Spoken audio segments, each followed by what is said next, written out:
माशरे में कुछ ऐसे भिखारी मौजूद हैं जो तालीम याफ्ता है। आप देखें तो मालूम चलेगा कुछ ऐसे भिखारी मौजूद हैं जो बड़े बड़े गाड़ियों में घुमाते हैं, कुछ ऐसे भिखारी मौजूद हैं जो बड़े बड़े डॉक्टर हैं।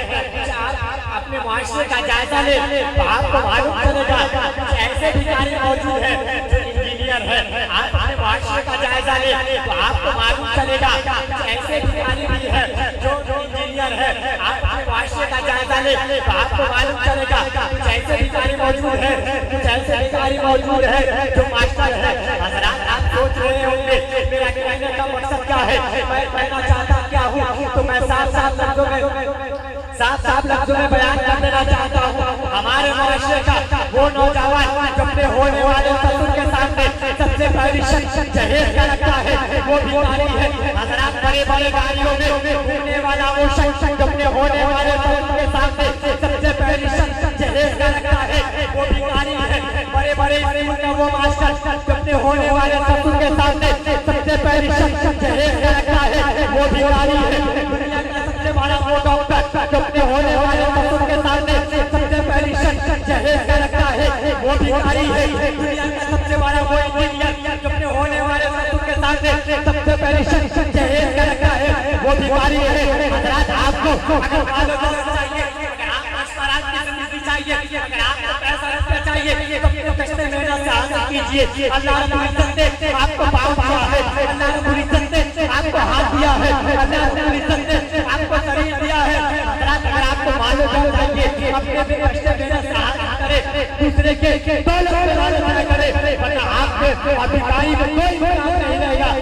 ये तो शायद कहा है ये दहेज में पता तब जाएंगे एक रोज यार किसी गरीब की बेटी जवान, ये दहेज में पता तब जाएंगे एक रोज यार किसी गरीब की बेटी जवान। हज़रात आप देखें, आप माशरे का जायजा ले, आप देखते होंगे मज़ारों पे मस्जिदों पे पूरा गमछा बिछाया बैठा है। आप उनसे पूछे कि बाबा आखिर बात क्या है, आखिर बात क्या हुई, क्या मस्जिद के दरवाजे पे आप मज़ार के दरवाजे पे गमछा बिछाए बैठे हैं।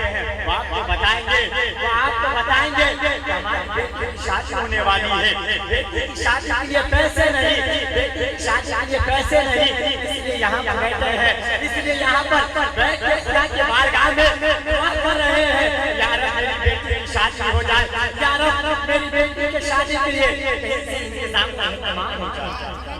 गरीब बाप से जिसके पास मालूम नहीं, जिसके पास पैसा रुपया नहीं, आज लोग अपनी बेटी को बोझ क्यों समझ रहे हैं?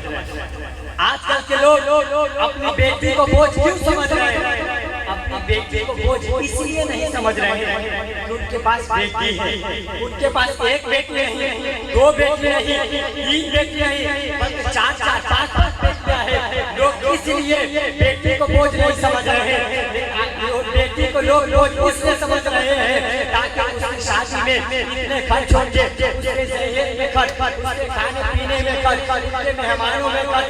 हज़रात यही वजह है कि आज लोग अपनी बेटियों को बोझ मानते हैं। हज़रात आज से 1400 साल पहले हुजूर सल्लल्लाहु अलैहि वसल्लम के ज़माने से पहले बेटियों को कर दिया जाता था, बेटियों को जिंदा लाश बना दिया जाता था, बेटियों को मार दिया जाता था।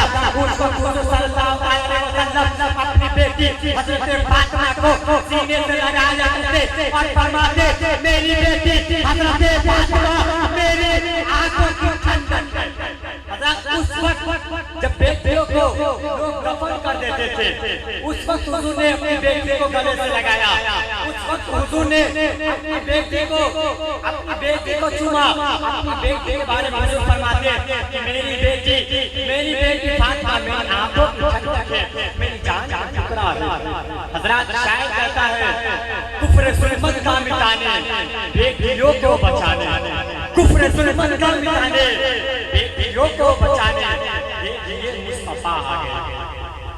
दूसरे अल्लाहुम्मा सय्यदना सय्यदना मौलाना मुहम्मदी बारिक सल्लल्लाहु अलैहि वसल्लम या रसूलल्लाह सल्लल्लाहु अलैहि वसल्लम। हज़रात जो शख्स अपनी बेटियों को अपने सर का बोझ मानते हैं, अपने सर का बोझ मानते हैं कि बेटी ये है, की शादी में पैसे खर्च होंगे, बेटी की शादी में ये होगा। मैं आज आपको वाक्य बताता हूँ, एक पैगाम देना चाहता हूँ, एक पैगाम देना चाहता हूँ। आप एक पैगाम लेके जाए। ये नाची आखिर एक छोटा सा बच्चा आपके गांव में कह के गया क्या है? आपके गांव में, आपके मोहल्ले में कह के गया क्या है? हजरात, कभी भी बेटी को अपने सर का बोझ न माने, क्योंकि जिस वक्त बेटा अपने कदम पीछे खींच लेता है, उस वक्त बेटी अपने कदम को आगे बढ़ाती है। हजरात, आपने तो वो वाक्या सुना होगा, जब बाप इंतकाल कर जाता है, बाप का जनाजा पढ़ाने के लिए इमाम साहब में लगे रहते हैं।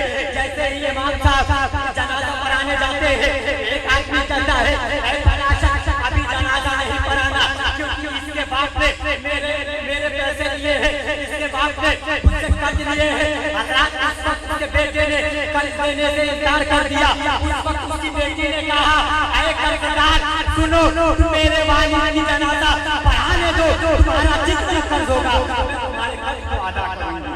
उस वक्त जिस वक्त बेटे ने अपने पैर पीछे खींच लिया, उस वक्त बेटे ने अपने पैर आगे बढ़ाया और बाप के जनाजे में कोई रुकावट नहीं होनी। एक बात मैं बताऊं, एक शख्स जो बहुत आलीशान घर में रहता, बहुत अमीर था, पैसे का गुरु था, पैसे की घमंड थी, उसके पास 4 बेटे थे, 4 बेटे और एक बेटी थी। हजरात, उस शख्स के पास मालो कभी नहीं, पैसा की कमी नहीं, जमीनों जायदाद की कमी नहीं। हजरात, एक दिन उसने अपने बेटों के नाम जमीन जायदाद दिया, घर का बंटवारा किया। उसके पास 4 मील थे, 4 मील, उसने चारों बेटों को एक मील दे दी। कुछ दिनों बाद जब शख्स की तबीयत खराब हुई, जब डॉक्टर ने इलाज किया, पता चला उसका एक किडनी खराब हो गया, उसका एक किडनी खराब हो गया। वो शख्स रोने लगा। डॉक्टर साहब, अब मेरा क्या होगा? आखिर मैं कहां से बचूंगा? उस आपने सोचा कि मैंने अपने बेटे के नाम एक नीले की है, मेरा बेटा, मेरा लड़के जिगर, मेरे चारों बेटों में से एक जरूर करेगा, मेरी हेल्प जरूर करेगा, मेरी मदद जरूर करेगा। हजरात, बड़े बेटे को बुलाया और कहा, बेटे, मैंने तो तुम्हें नींद दिया है, मैंने तो तुम्हारे नाम पर ऐसा रुपया किया है, मुझे किडनी की जरूरत है, मुझे और जीना है, एक किडनी दे दो। हजरात, बड़ा बेटा कहता है, अब्बा जान, आपने तो अपनी जिंदगी गुजार ली, मैं आपको किडनी नहीं दे रहा। वो बड़ा बेटा चला जाता है, दूसरा बेटा आता है, फिर बात करता है, बेटे मुझे किडनी की जरूरत है, मुझे किडनी चाहिए। हजरात, बेटे ने इनकार कर दिया। तीसरा बेटा आया, तीसरे बेटों ने भी इनकार कर दिया। चौथे बेटे को बुलाया गया, उसने भी इनकार कर दिया। हजरात, वो शख्स रोने लगा, रोने लगा और डॉक्टर से कहने लगा, डॉक्टर आके मेरा क्या होगा? डॉक्टर क्या होगा? उस शख्स को पैसे की घमंड थी, उसके सारे घमंड उसके बेटों ने तोड़ दिया। हजरात, वो शख्स जब आप देखते होंगे, जब आपके मुआशरे में या आपके मोहल्ले में या किसी घर में कुछ होता है तो बात रिश्तेदारी में करती है, लोगों को चलता है कि फला शख्स घर में फला शख्स बीमार है, उसके इलाज के इतना पैसा चाहिए। हजरात, चलते वो बात उसकी बेटी तक चली गई, उस बेटी तक जिसके घर पे उसका बाप 10 साल तक नहीं गया। हजरात, जैसे उसकी बेटी ने सुना कि मेरे अब्बा हॉस्पिटल में भर्ती है, हॉस्पिटल में एडमिट है, हजरात, वो लड़की फौरन वहाँ से निकल जाती है, अस्पताल आती है, डॉक्टर से पूछती है, ऐ डॉक्टर बता तो जरा, फला नाम के पेशेंट तुम्हारे अस्पताल में एडमिट है। उस डॉक्टर ने कहा, हाँ है तो। उस लड़की ने कहा, है डॉक्टर, अभी जरूरत किस चीज की है? उस डॉक्टर ने कहा, उसे किडनी की जरूरत है। उस लड़की ने कहा, है डॉक्टर, मेरा जल्दी से किडनी निकाल और उस शख्स में लगा दे, जल्दी से किडनी निकाल और उस शख्स में लगा दे। डॉक्टर ने उस लड़की की किडनी निकाल दी और उस शख्स में लगा दी। कुछ दिनों के बाद जब लड़की होश में आई, जब घर जाने लगी, उस डॉक्टर ने पूछा, बेटी तू बता तो जरा, आखिर तू है कौन? आज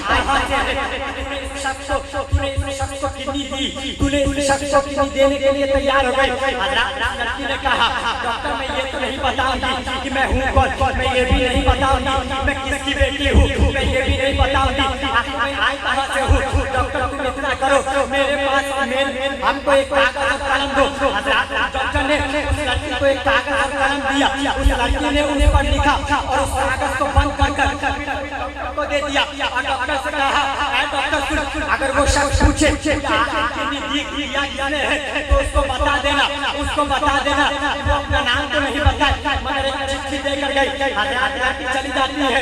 जब कुछ दिनों के बाद वो शख्स ठीक हो जाता है, जब कुछ दिनों के बाद वो शख्स ठीक हो जाता है, ठीक होकर अपने घर जाने लगता है तो पूछता है डॉक्टर बता तो सारा किडनी दिया किसने है, किडनी दी किसने है। उस डॉक्टर ने कहा एक लड़की आई थी जिसने तुम्हें किडनी दी है।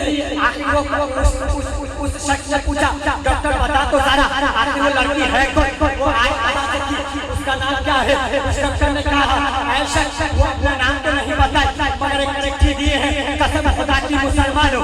जैसे उस शख्स ने चिट्ठी को खोला है रोने लगा, आंसू बहा बहा कर रोने लगा। डॉक्टर ने पूछा ऐसा सारा रोने क्या है, रो क्यों रहे हो। उस शख्स ने कहा डॉक्टर सुनो इस पे लिखा हुआ है मेरे अब्बा जान मैं ये तो नहीं जानती कि आप मुझसे नाराज क्यों हैं। मेरे अब्बा जान मैं ये तो नहीं जानती आखिर बात क्या है कि आप 10 साल से मेरे घर में नहीं आए। अब्बा जान जब ईद की चांद निकलती है तो लोग अपने छतों पे जाते हैं। अब्बा जान मैं दरवाजे पर खड़ी होकर तुम्हारी इंतजार करती हूँ। अब्बा जान लोग में अपने परिवार वाले के साथ खुशियाँ मनाते हैं, मैं आपका इंतजार करती हूँ। अब्बा जान इतना हो जाए कि जब मैं इंतजार करूं तो मेरे जनाजे को आकर कांटा लगा देना ताकि ज़माना ये न कहे कि बदनसीब का जनाजा जा रहा है। देखने वाला ये कहे कि किसी बदनसीब का नहीं बल्कि खुशनसीब देखने वाला ये न कहे बदनसीब का जनाजा जा रहा है बल्कि ये कहे खुशनसीब का जनाजा जा रहा है। हज़रत वो बेटा जिसके बाप ने मानो की जमीनों में जायदाद की। हज़रत आप जानते होंगे वो लड़की जिसके नहीं गया, वो लड़की उसे किडनी देने के लिए तैयार हो, उसे किडनी दी। आखिरी वसीयत क्या की, आखिरी वसीयत उस लड़की ने ये नहीं की ऐ अब्बा मैंने आपको किडनी दी है इसके बदले में आप मुझे ज़मीनों जायदाद दे। ऐ अब्बा मैंने आपको किडनी दी है इसके बदले में आप हमें पैसा दे। ऐ अब्बा मैंने आपको किडनी दी है इसके बदले में आप हमें मालो सब दीजिए। बल्कि लड़की ने वसीयत की तो किस चीज की, लड़की ने आखिर मांगी तो मांगी क्या, लड़की ने मालो साल नहीं मांगी, लड़की ने पैसा नहीं मांगी बल्कि लड़की ने मांगी ऐ अब्बा जब मैं इंतकाल करूं तो मेरे जनाजे को कांधा दे देना ताकि ज़माना वाला ये कहे, ज़माना वाला ये न कहे कि किसी बदनसीब का जनाजा जा रहा है बल्कि देखने वाला गर्व से कहे किसी बदनसीब का नहीं बल्कि खुशनसीब का जनाजा जा रहा है। किसी बदनसीब का नहीं खुशनसीब का जनाजा जा रहा है। हज़रत ये होती है बेटे की मोहब्बत। लेकिन आज हमारे माशरे में लोग अपनी बेटियों को बोझ समझ, आज अपनी बेटियों को सर का बोझ समझ रहे हैं। हज़रत इतना याद जब बेटे अपने पैर आप देख के जब आप इंतकाल कर जाते हैं आपके बेटे आपकी ज़मीन जायदाद पर इस तरह बैठ जाते हैं जैसे एक साथ पे बैठ जाता है। हज़रत एक वाक़या और बता दुरूद शरीफ अल्लाह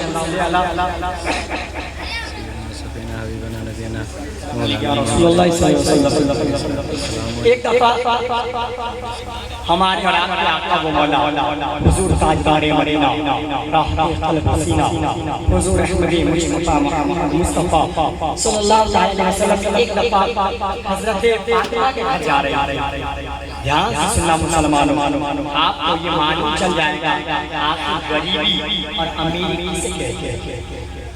एकदम गौर से सुने, ये नाचीज बच्चा आपके गांव में कह के गया है, एक पैगाम लेके जा रहा हूँ।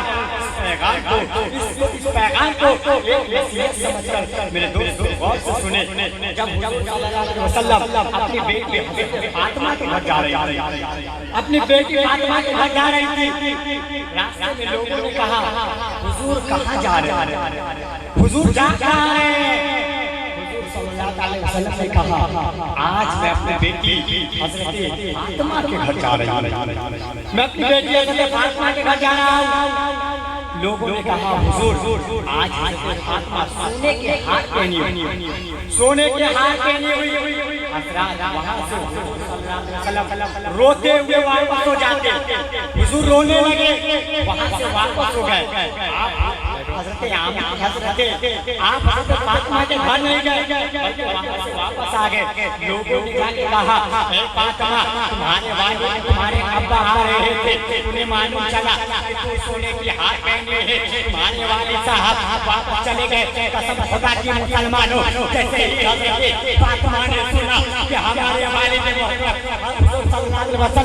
हमारे यहाँ आ रहे थे, रास्ते से वापस हो गए। हज़रत फातिमा ने उस सोने को अपने गले से निकाल कर पीट दिया। हज़रत अली के हाथ धराया और कहा, ऐ हज़रत अली, जाके अब्बास से कह दीजिए कि हज़रत फातिमा रो रही है, और निकाल दी। हज़रत हुजूर ने फरमाया, मेरी बेटी फातिमा सुनो, अगर आज तुम सोना पहन ली तो अगर आज तुम सोना पहन लेती तो कल अमीर की बेटियां, कल अमीर की बेटियां सोने पहनकर ऐश करती, और गरीब की बेटियां सोने के लिए लड़ती, गरीब की बेटियां दूसरों की मोहताजी। ऐ फातिमा, तुमने इस जेवर को निकाल कर वही ठीक किया, इस जेवर को निकाल कर वही ठीक किया, वरना अमीर की बेटी सोने चांदी पहनकर अपने ऊपर नाच करेगी, और गरीब की बेटी मेरी बेटी की सुन समझकर सोने के हाथ। ये होती है इससे मोहब्बत, ये होती है हुजूर की मोहब्बत। हुजूर ने क्या फरमाया, फातिमा तुमने इसे बीत दिया, अगर आज या कल कोई अमीर की बेटी सोने चांदी पहनकर अपने ऊपर नाच करेगी, तो एक गरीब की बेटी सोने का जेवर नहीं पहनकर मेरी बेटी हज़रत फातिमा की सुन्नत समझकर खुश रहे। ये बाप माँ बाप की मोहब्बत, ये होती है बाप की मोहब्बत। आखिर अपने बाप की मोहब्बत को, अगर आखिर अपने बाप की मोहब्बत में उस जेवर को निकाल कर मेरा किसने, आखिर अपने बाप की मोहब्बत में हज़रत हुजूर सल्लल्लाहु अलैहि वसल्लम हज़रत फातिमा जब भी जाती तो के माथे मुबारक छूते, हुजूर हज़रत फातिमा के माथे मुबारक छूते। हज़रत हज़रत फातिमा के माथे को छूते, जिनके बारे में आला हज़रत फरमाते हैं, या रसूल अल्लाह, ज़मीन और समा तुम्हारे लिए, मकीनो मक्का तुम्हारे लिए, चुनीनो चुना तुम्हारे लिए, रहन में जुमा तुम्हारे लिए, बदन में हजा तुम्हारे लिए, हमारे यहाँ तुम्हारे लिए, उसे भी वहाँ तुम्हारे लिए। जिनके बारे में आला हज़रत फरमाते हैं, जिनके बारे में सदके में अल्लाह रब्बुल इज्जत ने शख्स व कबर को वजूद में लाया, उनके बारे में आला हज़रत फरमाते हैं, या रसूल अल्लाह, सबसे आला वो आला हमारा नबी, सबसे आला वो आला हमारा नबी, अपने मौला का प्यारा हमारा नबी, दोनों आलम का दूल्हा हमारा नबी, सबसे औलिया औलिया से रसूल, रसूलों से आला हमारा नबी, खबर के तारे ये चुकाए पर डूबे ना डूबा हमारा नबी, जब सबका खुदा एक में से ही इनका उनका तुम्हारा हमारा नबी, जैसे सबका खुदा एक है वैसे ही इनका उनका तुम्हारा हमारा नबी। हज़रत वक्त ज़्यादा हो गया, बस एक वाक़या शॉर्ट में एक वाक़या में आपको करने जा रहा हूँ। हज़रत आजकल हमारे नौजवान लड़के जब तलाश करते हैं, अपने शरीक हयात की तलाश शुरू करते हैं, तो उनकी फरमाइश अलग, उनकी फरमाइश अलग होती है। हज़रात साफ लफ्ज़ में बयान कर देना चाहता हूँ, आप कभी ये न देखें कि लड़की खूबसूरत है या नहीं, लड़की बात बनवाने वाली है या नहीं। हज़रात अगर आपको लड़की चाहिए, अगर आपको जौजा चाहिए, अगर आपको शरीके हयात चाहिए, तो ऐसी लड़की का इंतखाब करें जो नमाज पढ़ने वाली हो, रोज़ा रखने वाली हो, ज़कात देने वाली हो, हज करने वाली हो, चलने वाली हो, नमाज पाबंद हो। हज़रात ऐसी लड़की का इंतखाब करें, ऐसी लड़की का इंतखाब करें जो खुद रोज़ा रखती हो और आपको रोज़ा रखने का हुक्म देती हो। हज़रात ऐसी लड़की से शादी करें जो खुद नमाज पढ़ती हो और आपको भी नमाज पढ़ने के लिए सिखाती हो। हज़रात इतना जान ले कि अगर ऐसी लड़की का इंतखाब करेंगे तो आपका दुनिया भी कामयाब है और आखिरत भी कामयाब है। शायद कहता है अगर हो तो शौहर उन्हें बना देती है बीवी, अगर वो बद को जा बना देती है। हज़रात ऐसी लड़की का इंतखाब करें जिससे आपकी आखिरत भी संवर जाए और आपकी दुनिया भी संवर जाए। हज़रात आइए बोलने में और आपसे सुनने में किसी तरह के खामी गलती भूल बताए हो, हम भी पढ़ते हैं, आप भी पढ़े अस्तगफिरुल्लाह रब्बी मिन कुल्ली ज़ंबिन व अतूबु ला इलाहा इल्लल्लाह मुहम्मदुर रसूलुल्लाह वस्सलामु अला मन इस्लाम जिंदाबाद।